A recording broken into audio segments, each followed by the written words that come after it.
जय हिंद, नमस्कार। मैं अमर जैदी स्वागत करती हूँ आप सबका एक बार फिर से हमारे आज के कार्यक्रम में। और आज के कार्यक्रम में हमारे साथ मौजूद है मेजर जनरल अश्विनी सिवाच, जिनसे बांग्लादेश पर बात करेंगे। सबसे पहले सर, आपका बहुत बहुत स्वागत है। नमस्कार, जय Hind. Thank you. Thank you Amber, thank you very much. Sir, 17 साल बाद एक बार फिर से जो ये कहते हैं कि एक नाम बांग्लादेश की सियासत के सेंटर स्टेज पर है, तारिक रहमान। एग्जाइल से वापसी सिर्फ एक पॉलिटिकल कमबैक नहीं, बल्कि पूरे सिस्टम के लिए एक स्ट्रेस टेस्ट है। सवाल ये नहीं है कि तारिक रहमान लौट आए हैं, सवाल ये है कि बांग्लादेश किस दिशा में जा रहा है। और सर, तारिक रहमान की वापसी को हम किस तरह से देखें? आप इस पर सोचते हैं? क्योंकि अचानक से उनकी वापसी क्या संकेत है?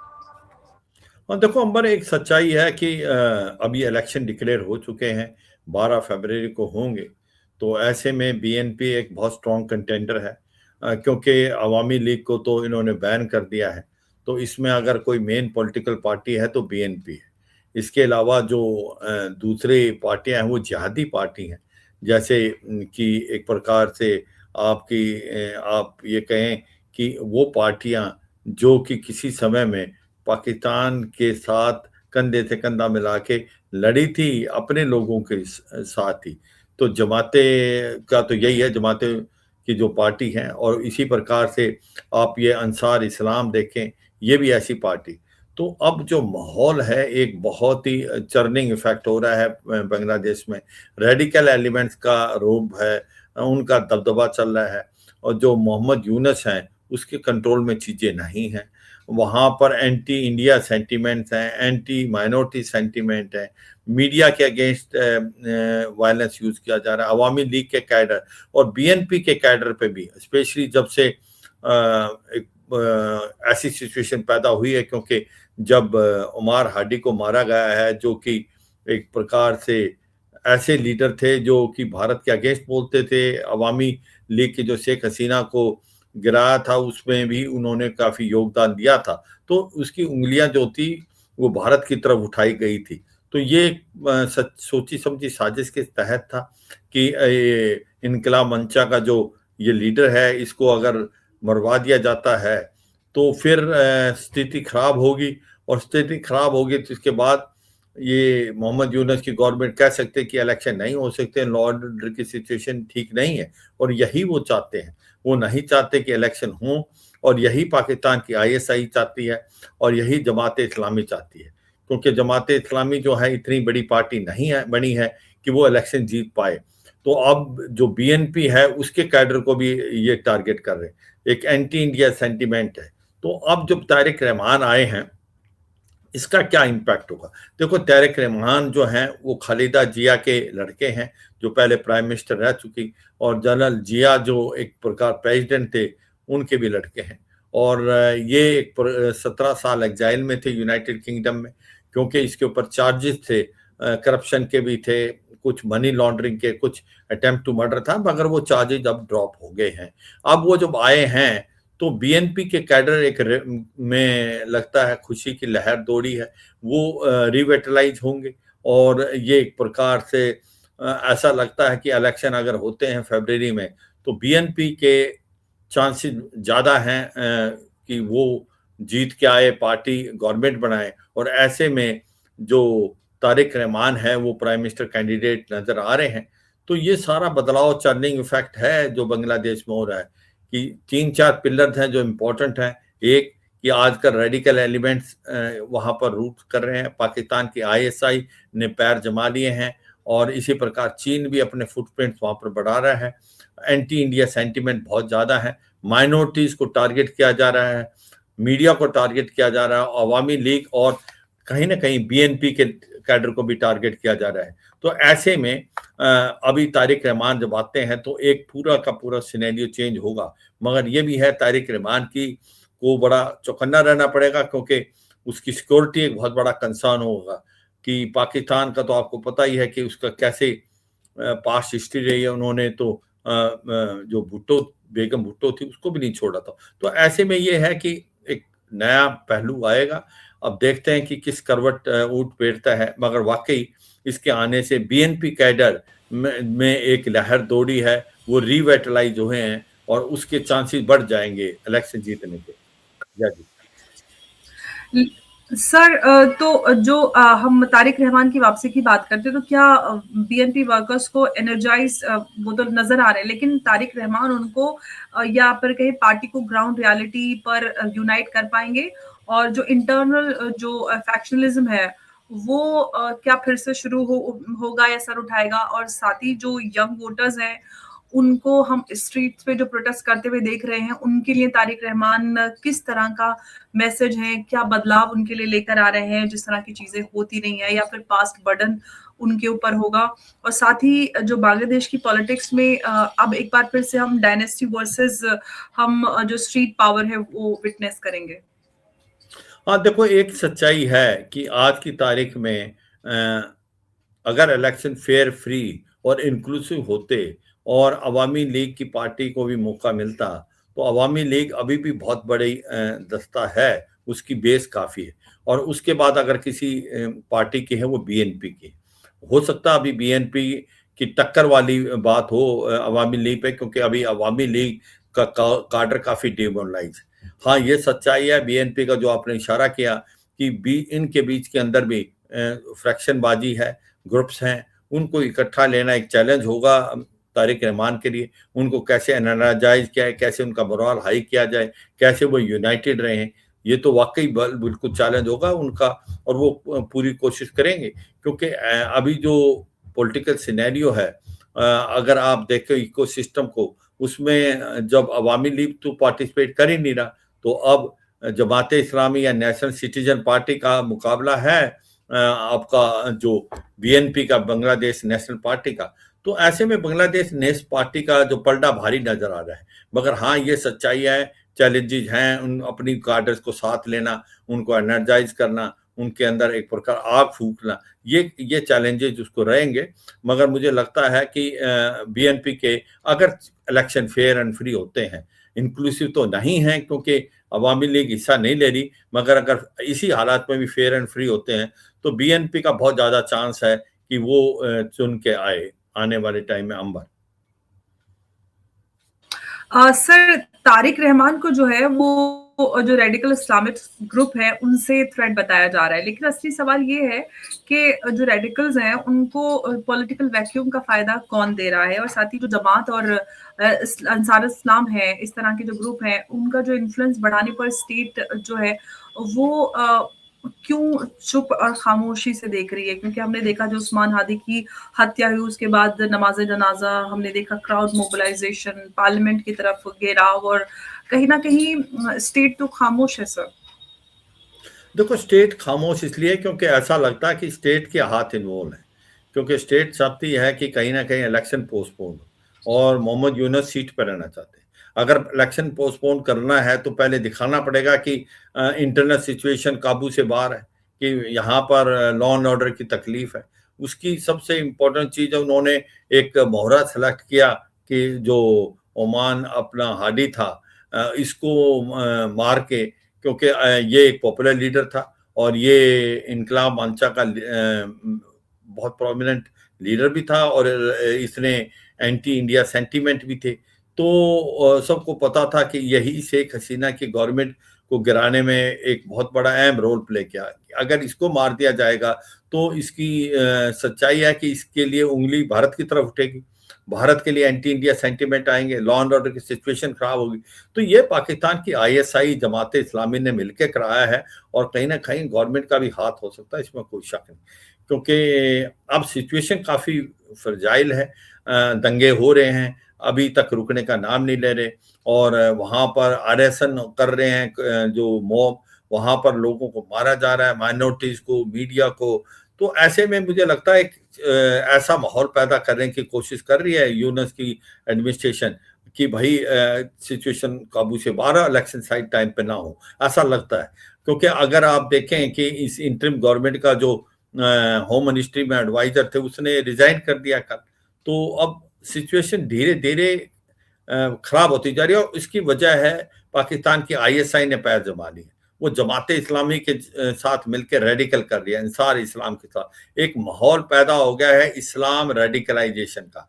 जबकि बांग्लादेश एक सेकुलर कंट्री होता था, मगर आज ऐसा कुछ नहीं नजर आ, और एंटी इंडिया सेंटीमेंट बहुत ज्यादा है, इसमें कोई शक नहीं है। और इसको हम कैसे, इसका इम्पैक्ट होगा, कैसे भारत को एक्शन लेने चाहिए, जब वो अगला क्वेश्चन पूछते हैं फिर बातचीत करेंगे। अंबर। सर, मैं आपसे, जो मैंने तारिक रहमान को लेकर एक और सवाल, एक और पॉइंट आपसे के सामने रखा था, वो ये कि जो रेडिकल इस्लामिस्ट से थ्रेट तारिक रहमान को है, लेकिन वो तो है ही, और ये बताया जा रहा है, इस पे काफी चर्चा भी है और काफी सिक्योरिटी के दायरे में वो नजर भी आ रहे हैं। लेकिन सवाल ये है कि जो रेडिकल्स को पॉलिटिकल वैक्यूम का फायदा मिल रहा है, वो कौन दे रहा है? वो तो है, जो प्रेजेंट एडमिनिस्ट्रेशन मोहम्मद यूनस है उस वो इन्वॉल्व है, वो चाहता है, क्योंकि इन्होंने ही इसको मदद की थी आने के लिए, इन्होंने ही शेख हसीना की गवर्नमेंट को गिराने में, क्योंकि शेख हसीना की जो गवर्नमेंट थी वो एक इलेक्टेड गवर्नमेंट थी। 15 साल में शेख हसीना गवर्नमेंट ने बहुत अच्छा काम किया था, टेक्सटाइल इंडस्ट्री बहुत अच्छा कर रही थी, इनके कंट्री लीस्ट डेवलप से डेवलपिंग जा रही थी, पर कैपिटा इनकम भारत से भी ज्यादा हो गया था 1 टाइम। तो फिर ऐसी क्या वजह होगी कि एक छोटी सी बात के लिए तख्ता बदल दिया गया? क्योंकि इसमें अमेरिका की डीप स्टेट इन्वॉल्व थी। अमेरिका कहीं ना कहीं चाहता है कि भारत के जो नेबर्स हैं वो एक प्रकार से डिस्टर्ब रहें, और भारत को दबाने की कोशिश के लिए भारत एक प्रकार अपने जो नेबर्स हैं उनके साथ उलझ जा रहे। तो ये सच्चाई थी, ये डीप स्टेट ने किया, मगर इसका फायदा उठाया पाकिस्तान की आर्मी और आईएसआई ने, प्लस चीन ने। चीन जो है अपना दबदबा बना रहा है वहां, बांग्लादेश को डेप्ट ट्रैप में डाल देगा। आज बांग्लादेश की इकोनॉमिक कंडीशन बहुत खराब है, इन्फ्लेशन डबल फिगर पे है, उनके अनएम्प्लॉयमेंट बढ़ती जा रही है, टेक्सटाइल इंडस्ट्री ठप है। देखो सच्चाई यह है कि बांग्लादेश को इंडिया लॉक कंट्री बोला जाता है, 95% जो बॉर्डर है वो भारत से मिलता है, और यहाँ से टेक्सटाइल का रॉ मटेरियल भारत से जाता है, बिजली यहाँ से जाता, पानी यहाँ से जाता, खाने का पदार्थ यहाँ से जाता। अगर भारत के साथ बांग्लादेश के रिलेशनशिप अच्छे नहीं होंगे तो बांग्लादेश को बहुत नुकसान होने वाला है, और ये समझना चाहिए। ये रेडिकल एलिमेंट्स तो नहीं समझेंगे, उनको तो एक ही चीज आती है कि किस प्रकार से पूरे बांग्लादेश को जलाना और फिर पीछे ले जाना और पाकिस्तान के कदमों पे चलना। तो दुख की बात यह है, ये जो भी हो रहा है ये प्रेजेंट एडमिनिस्ट्रेशन के कहीं ना कहीं आश्रय से हो रहा है, उनके कहने पे हो रहा है, मगर इसका इस्तेमाल जमाते इस्लामी और पाकिस्तान की आईएसआई कर रही है। अंबर जी सर, अगर हम बीएनपी की बात करते हैं तो बीएनपी का जो पास्ट है वो भारत के साथ काफी स्ट्रेन रहा है। तो भारत को तारिक रहमान से क्या उसी तरह से सतर्क रहने की जरूरत है जैसा कि हम यूनुस के समय में देख रहे हैं, या फिर बातचीत करने की, डील करने की जरूरत है? 2-3 बातें हैं। एक तो बीएनपी एक पॉलिटिकल पार्टी है, मेन पॉलिटिकल पार्टी, वो कोई आतंकवादी पार्टी नहीं है, वो कोई रेडिकल पार्टी नहीं है जैसे जमाते इस्लामी या न्यू सिटीजन पार्टी जो बन के आई। तो ऐसे में बीएनपी मैं मानता हूं, जो पहले बीएनपी खालिदा जिया की गवर्नमेंट आई थी, भारत के साथ उसके खास अच्छे रिलेशन नहीं थे, मगर मुझे लगता है अब उनके रिलेशन में फर्क आएगा। उसकी 2-3 वजह है। एक तो जो तारिक रहमान 17 साल से यूनाइटेड किंगडम में रह चुके, उन्होंने डेमोक्रेसी को देखा है पनपते हुए कि कैसे डेमोक्रेसी के फायदे। दूसरी बात यह है कि भारत ने भी अपने चैनल खोले हुए हैं बीएनपी के साथ। तीसरी बात यह है कि वो भी जानते हैं कि अगर भारत के साथ नहीं साथ देंगे और तो फिर वो ज्यादा देर टिक नहीं पाएंगे, क्योंकि उनको तो रूल करना अगर वो इलेक्शन जीतते हैं। तो ऐसे में मुझे लगता है कि भारत और बांग्लादेश के वर्केबल रिलेशन होंगे, और जैसे कि तारिक रहमान ने कहा है कि उनकी पॉलिसी होगी बांग्लादेश फर्स्ट, तो अगर वो बांग्लादेश फर्स्ट करेंगे तो जाहिर है वो भारत की तरफ, क्योंकि भारत से ही उसका सब कुछ आता है, भारत के साथ ही उसका बॉर्डर ज्यादा मिलता है। और उन्होंने कहा कि पिंडी और दिल्ली से हम इक्वी डिस्टेंस रखेंगे। तो मुझे लगता है पुराने जो विचारों को भूलते हुए, पुराने टाइम में क्या हुआ था उसको भूलते हुए हमें आगे बढ़ना चाहिए। हमें पूरी होप है बीएनपी में अगर गवर्नमेंट बनाती है तो भारत के रिश्ते में सुधार आएगा, क्योंकि अब जो इस प्रकार से रिश्ते हैं वो बिल्कुल लो ऐप पे पहुंच गए हैं। अब कंप्लीटली ट्रस्ट डेफिसिट है, एंटी इंडिया सेंटीमेंट है, रेडिकल एलिमेंट्स वहां पर का एक प्रकार रूल है। तो ऐसे को मद्देनजर रखते हुए मुझे ऐसा लगता है कि बीएनपी के आने के बाद बदलेगा सिचुएशन, अगर वो गवर्नमेंट बनाती है और अगर इलेक्शन होते हैं, क्योंकि भारत की गवर्नमेंट ने भी इनको जो बैक चैनल डिप्लोमेसी से काफी हद तक अपने रिलेशनशिप बनाए हैं। अंबर। जी सर, इंडिया के लिए जो सबसे बड़ा कंसर्न है वो ये है कि पाकिस्तान का जो ग्रोइंग इन्फ्लुएंस है बांग्लादेश के अंदर वो तो क्या बीएनपी जो अगर सत्ता में आती है और वापस क्या पाकिस्तान के साथ जो बैकडोर एंट्री वाली चीजें चल रही हैं, क्या उसको कंट्रोल करेगी, उससे उससे दूरी बनाएगी? क्योंकि यूनुस सरकार ने तो हमने देखा कि बांग्लादेश और पाकिस्तान काफी एक्टिवेट हुए, यहाँ तक कि डिफेंस पैक्ट तक पहुंच गए हैं। हाँ बिल्कुल, आपने बहुत अच्छा क्वेश्चन पूछा कि अगर इतनी हद तक आ गया है पाकिस्तान अंदर और आईएसआई ने अपने पैर जमा लिए हैं, अगर बीएनपी की गवर्नमेंट आती भी है, क्या वो अपने पैर खींच सकती है, क्या वो अपने हाथ खींच सकती है? हाँ, ये एक बहुत बड़ा चैलेंज होगा, इसमें कोई शक नहीं। और बहुत ही चैलेंजिंग सिचुएशन है भारत की सिक्योरिटी पॉइंट ऑफ व्यू से, जो अभी सिचुएशन कि जो आपको पता है कि नॉर्थ ईस्ट के अंदर अगर शांति आई थी, तो इसमें योगदान शेख हसीना की गवर्नमेंट का भी था, क्योंकि जो एक्सट्रीमिस्ट ग्रुप किसी समय में चिटागोंग हिल में जिनके कैंप्स थे, उनको उखाड़ फेंका था शेख हसीना गवर्नमेंट ने। और उल्फा का जो नंबर 2 राजकुआ भारत को दे दिया था, वो अलग बात है, वो ओवरग्राउंड। वहां पर जो बरुआ था वो भाग के चला गया, उल्फा का लीडर, वो यूनान में है, अभी सुनने में आया उसको भी ढाका लाया जा रहा है, प्रवेश बरुआ को। तो ये एक सच्चाई है कि चाहे वो एनएससी आईएम खपलांग हो या एनडीएफ हो या उल्फा हो या पीएलए हो, तो इनके कैंप दोबारा आ सकते हैं। ये पाकिस्तान के कहने पे हो सकता है, जो अब तो सिचुएशन लग रही है होती हुई। क्या बीएनपी अगर आती है उसको तो दोबारा बंद करेगी, ये भी क्वेश्चन मार्क है। उसके बाद ये रोहिंग्याज हैं जो 12 लाख के करीब कोक्स बाजार में हैं, उनको भी रेडिकलाइज करने की कोशिश करी आईएसआई और भारत में पंप इन करने की कोशिश करी। तो ये एक बहुत बड़ा चैलेंज होगा, क्या बीएनपी अपने पैर दोबारा खींच लेगी, अपने हाथ दोबारा खींच लेगी? क्योंकि अब तो फ्री फॉर ऑल कर रखा है। अभी तो जो प्रेजेंट एडमिनिस्ट्रेशन ने तो आईएसआई को पूरी छूट दी हुई है। आईएसआई ने अपने फुटप्रिंट बढ़ा लिए। सिलीगुड़ी कॉरिडोर के पास जो कि लामोदोरिया एक एयरफील्ड है, वहां पर अभी पाकिस्तान के फौजियों को देखा, पाकिस्तान के डीजी आईएसआई आए, वहां पर फिर चीफ ऑफ जनरल स्टाफ आए, बहुत ज्यादा मिलिट्री टू मिलिट्री कॉन्टैक्ट हो रहे हैं और वो भारत की सुरक्षा के विरुद्ध है। तो ऐसे में क्या करेगी बीएनपी गवर्नमेंट आती, वो तो समय बताएगा। मगर हाँ, ये एक बहुत बड़ा चैलेंज होगा और भारत के लिए ये रेड लाइन है। अगर बीएनपी की गवर्नमेंट इसको नहीं करेगी, अगर आती है, इलेक्शन होते हैं, फिर भारत के बांग्लादेश के साथ रिलेशन अच्छे नहीं हो सकते और फिर बांग्लादेश को ही बहुत ज्यादा नुकसान होगा, क्योंकि इकोनॉमी आज की तारीख में वर्ल्ड में सबसे ज्यादा इंपॉर्टेंट है। अंबा। जी, बिल्कुल।